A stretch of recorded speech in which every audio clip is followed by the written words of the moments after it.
Breaking news out of London this morning. An official inquiry has leveled blistering criticism at government, at industry, at local regulators, even at a local fire brigade for turning the Grenfell apartment tower into what the inquiry chair called a death trap. You won't forget these images from 7 years ago, a fire starting in the kitchen of a small apartment on the 4th floor. This was in the early hours of June 14th, 2017. And within 20 minutes, the fire had penetrated a window and it ignited the cladding, the thin layers of aluminum and polyethylene. Solid gasoline is how one expert describes polyethylene. It just raced through the building and 72 people perished. No single cause has been identified, but the inquiry chair said this morning all 72 died needlessly. The simple truth is that the deaths that occurred were all avoidable, and those who lived in the tower were badly failed over a number of years and in a number of different ways by those who were responsible for ensuring the safety of the building and its occupants. So that is the chair of the inquiry. We're also hearing from the British Prime Minister, Keir Starmer, rising in Parliament in Westminster to apologise on behalf of the UK government to the victims and their families and promising justice. Mr. Speaker, today is a long-awaited day of truth, but it must now lead to a day of justice. Yes. Justice for the victims and the families of Grenfell, but also a moment to reflect on the state of social justice in our country, and a chance for this government of service to turn the page. Because this tragedy poses fundamental questions about the kind of country we are. That is Keir Starmer, again, speaking at Prime Minister's questions in Westminster just a few minutes ago. You're going to hear reaction from families of survivors and those who were lost on that day in 2017. Anna Cunningham reporting this morning. She's been covering the inquiry as the final report was released and has more on the damning findings. This is heavy reading, Heather. It is a damning report. I don't think there's any other way that we can put this, really. Failures of government, contractors, building companies, even fire safety experts.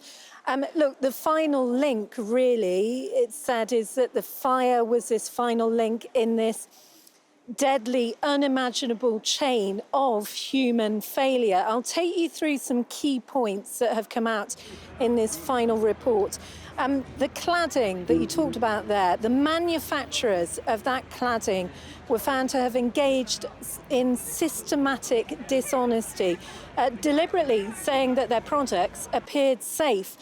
Arconic, that's the company that's named, which made the cladding panels, and they were found to have deliberately concealed the safety risk.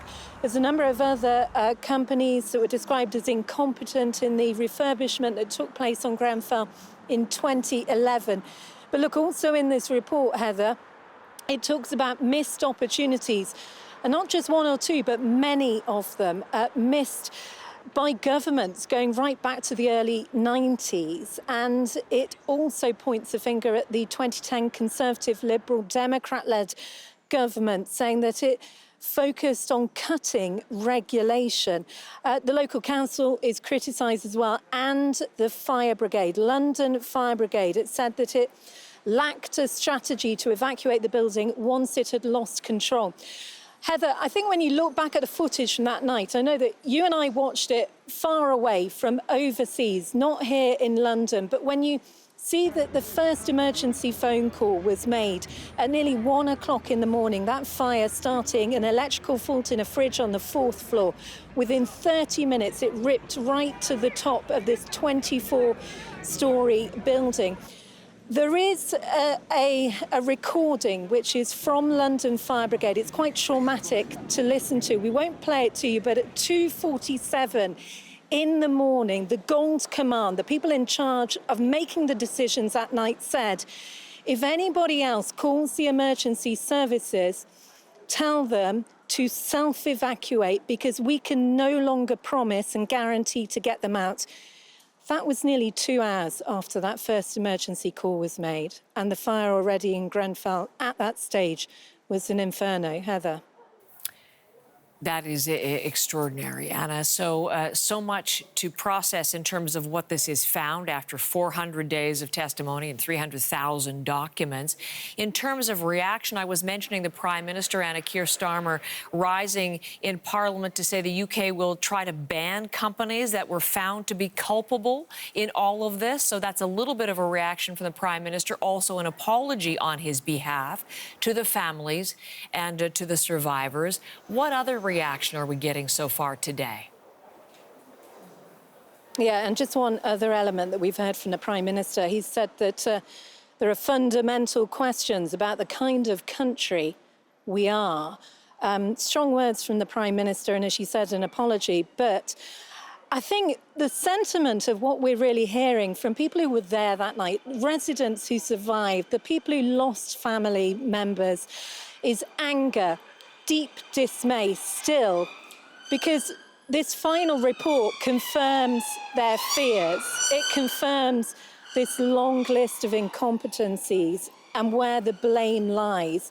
Take a listen to Natasha Elcock. She survived the fire at Grenfell and she is now with the group Grenfell United. The government ignored warnings about dangerous cladding from as early as 1991. It knew the risk but failed to prevent them, revealing the greed and profiteering of an industry that has been poorly regulated by governments over decades.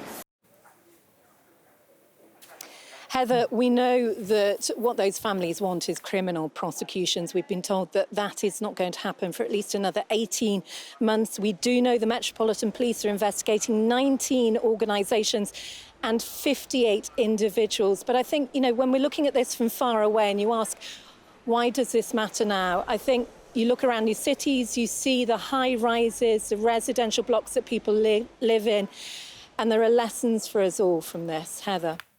That's Anna Cunningham with the breaking news in London.